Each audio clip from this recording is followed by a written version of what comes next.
নমস্কার। আবারও সকলকে স্বাগত জানিয়ে শুরু করছি স্বামীজির মুখে গল্প কুকুরের বাঁকা লেজ। কোনো এক গ্রামে একটি গরিব লোক ছিল। সে সব সময় ভাবতো কি করে টাকা করা যায়।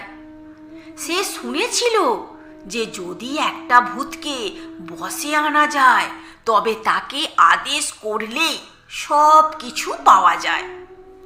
তাই সে খুব চেষ্টা করেছিল একটা ভূত ধরার।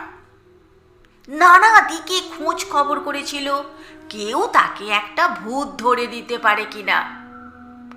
অলৌকিক শক্তি সম্পন্ন কোনো সাধুর খবর পাওয়ার জন্য সে অনেককে জিজ্ঞাসা করত।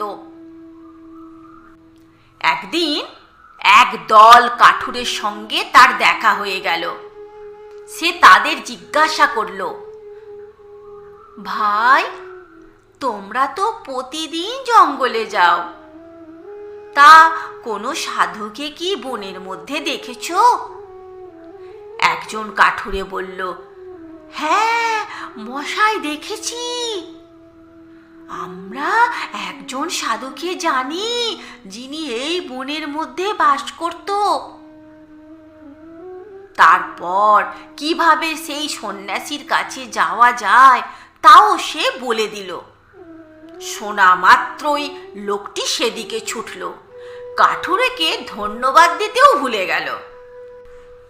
যখন লোকটি সাধুর কুটিরের কাছে পৌঁছল তখন সন্ধ্যা হয়ে গেছে। মাথায় জটা, মুখে লম্বা দাড়ি বৃদ্ধ সন্ন্যাসীটি ধুনির সামনে ধ্যান করছিলেন। লোকটি সেখানে চুপ করে বসে রইল। সন্ন্যাসী যখন ধ্যান শেষ করে উঠে দাঁড়ালেন তখন সে তার পায়ে আছড়ে পড়ে কাঁদতে লাগলো। আরে, কি ব্যাপার? অবাক হয়ে সন্ন্যাসী জিজ্ঞাসা করলেন, কে তুমি? কি চাও?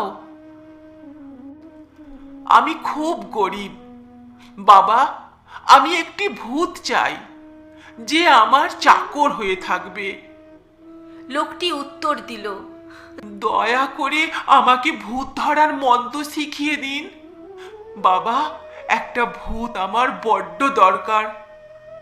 সব শুনে সন্ন্যাসী গম্ভীর হয়ে গেলেন। শোনো, শুধু শুধু নিজের বিপদ ডেকে এনো না, যাও বাড়ি ফিরে যাও। লোকটি মহা নাছোড়বান্দা। প্রতিদিন সে সন্ন্যাসীর কাছে গিয়ে কান্নাকাটি করতে লাগলো। একদিন খুব বিরক্ত হয়ে সন্ন্যাসী বললেন, শোনো, একটা মন্ত্র তোমাকে শিখিয়ে দিচ্ছি। এই মন্ত্র জপ করলে একটা ভূত তোমার কাছে আসবে। তুমি যা বলবে সে তাই করবে, কিন্তু সাবধান, ভূতেরা বড় ভয়ঙ্কর। যদি তুমি তাকে কাজ দিতে না পারো তবে সে তোমাকে মেরে ফেলবে। মন্ত্র পেয়ে তো লোকটি মহা খুশি। একগাল হেসে বলল, কিছু ভাববেন না সাধু বাবা, সারা জীবন খেটেও ভূত আমার কাজ শেষ করতে পারবে না। তারপর লোকটি জঙ্গলের অনেক ভিতরে গিয়ে ভূত পাবার মন্ত্র জপ করতে লাগলো। বেশ কিছুক্ষণ জপ করার পর একটা বিশাল ভূত তার সামনে এসে হাজির। গম গমে গলায় সে বলল, আমি ভূত, তোমার মন্ত্রের শক্তিতে বশীভূত হয়েছি। এখন তুমি যা বলবে তাই করব, কিন্তু মনে রেখো আমাকে সর্বদা কাজ দিতে হবে। যে মুহূর্তে কাজ দিতে পারবে না তখনই আমি তোমাকে মেরে ফেলবো। প্রথমে লোকটি খুব ভয় পেয়ে কিছুক্ষণ কোনো কথা বলতে পারল না। তারপর একটু সামলে নিয়ে সে বলল, ভূত, আমার জন্য একটা প্রাসাদ বানিয়ে দাও। ভূতটি তার হাত শূন্যে ঘোরালো, আর সঙ্গে সঙ্গে একটা সুন্দর বাড়ি তৈরি হয়ে গেল। নাও, তোমার বাসা তৈরি। সে জানালো। এই অদ্ভুত কাণ্ড দেখে লোকটি উত্তেজিত হয়ে চিৎকার করে উঠল, অনেক টাকা, হিরে, মানিক, সোনা দানা, ধন দৌলত এনে দাও আমাকে। এই নাও তোমার ধন সম্পদ। সঙ্গে সঙ্গে হিরে, মানিক, মূল্যবান পাথর, সোনার টাকা ভর্তি অনেকগুলো রূপোর ঘড়া এসে হাজির। ঠিকরে পড়া আলোয় সমস্ত বন ঝলমল করে উঠল। লোকটি তো তার নিজের চোখেই বিশ্বাস করতে পারে না। লোভাতুর দৃষ্টি দিয়ে সে যখন ঘোড়াগুলোর দিকে তাকিয়েছিল, তখন শুনল ভূত বলছে, কাজ দাও, আমাকে আরো কাজ দাও, তাড়াতাড়ি। তুমি তো জানো আমি কাজ ছাড়া একদম থাকতে পারি না। মন ভুলান সেই দৃশ্য থেকে কোনো রকমে দৃষ্টি সরিয়ে লোকটি ভূতের দিকে তাকালো। তারপর একটু ভেবে সে বলল, ওহে, এই জঙ্গলটা পরিষ্কার করে এখানে একটা বড় শহর বানিয়ে দাও। শহরে থাকবে বড় বড় সুন্দর সুন্দর বাড়ি, মিনার, সরোবর, রাস্তা, বাগান ইত্যাদি। বুঝেছো? আমি একটা সুন্দর শহর চাই। এক্ষুনি আদেশ করে লোকটি ভাবল, যাক, এবার নিশ্চিত ভূতের অনেক সময় লাগবে এত সব তৈরি করতে। ইতিমধ্যে আমি ওর জন্য আরো কিছু কাজের ব্যাপারটা ভেবে দেখব। কিন্তু একই, তার চিন্তা শেষ হয়েছে কি হয়নি, সমস্ত জঙ্গল যেন হাওয়ায় মিলিয়ে গেল। সেখানে গজিয়ে উঠল একটা একটা বিশাল নগর। হয়ে গেছে, আর কিছু করতে হবে? আর লোকটি গেল ঘাবড়ে। চোখের নিমেষে সব কঠিন কঠিন কাজ হয়ে যাচ্ছে। কত আর কাজ দেয়া যায়? এমন সময় আমাকে কাজ দাও, নয়তো তোমাকে খেয়ে ফেলবো। অনেক ভেবে চিন্তেও লোকটি আর কোনো কাজ খুঁজে পেল না। প্রাণের ভয়ে সে সন্ন্যাসীর কুটিরের দিকে ছুটল। কোনো রকমে সেখানে পৌঁছে সে হাঁপাতে হাঁপাতে বলল, সাধু বাবা, সাধু বাবা, আমাকে বাঁচান। সন্ন্যাসী জিজ্ঞাসা করলেন, কেন? কি হয়েছে? ভূতটাকে দেওয়ার মতো আর কোনো কাজ আমি ভেবে পাচ্ছি না।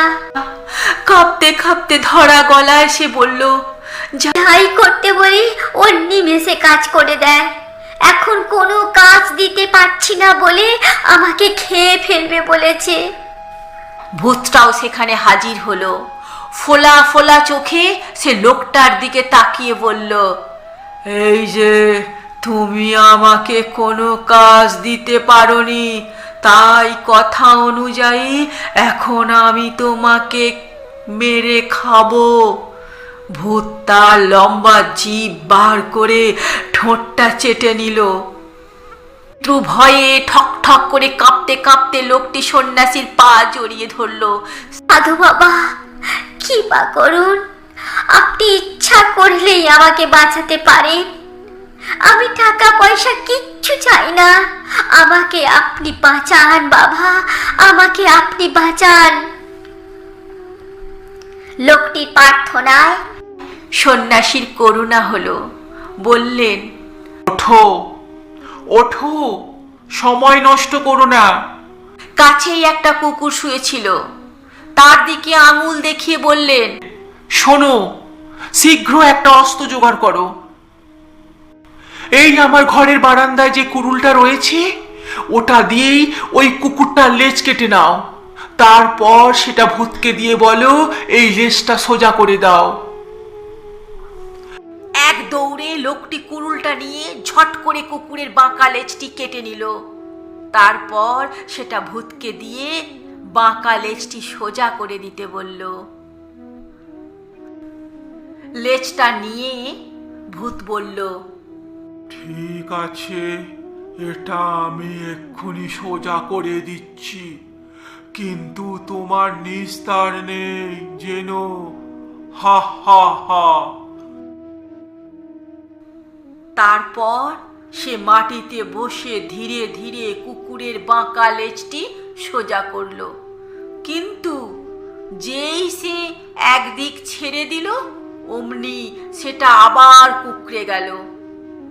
খুব ধৈর্যের সঙ্গে আবার সে লেজটাকে সোজা করলো, কিন্তু ছেড়ে দেওয়া মাত্রই সেটা আবার যথারীতি বেঁকে গেল। এমনি ভাবে দিনের পর দিন চেষ্টা করেও ভূত কিছুতেই কুকুরের বাঁকা লেজ সোজা করতে পারল না। ক্লান্ত হয়ে সে বলল, ও কি মুশকিল! আমার এই ভূত জীবনে কখনো এমন বিপদে পড়িনি।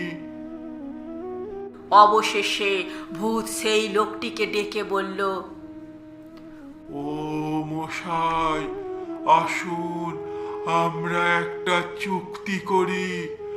আপনি আমাকে ছেড়ে দিন, তার বদলে আমি আপনাকে যা দিয়েছি সব আপনার থাকবে, কথা দিচ্ছি।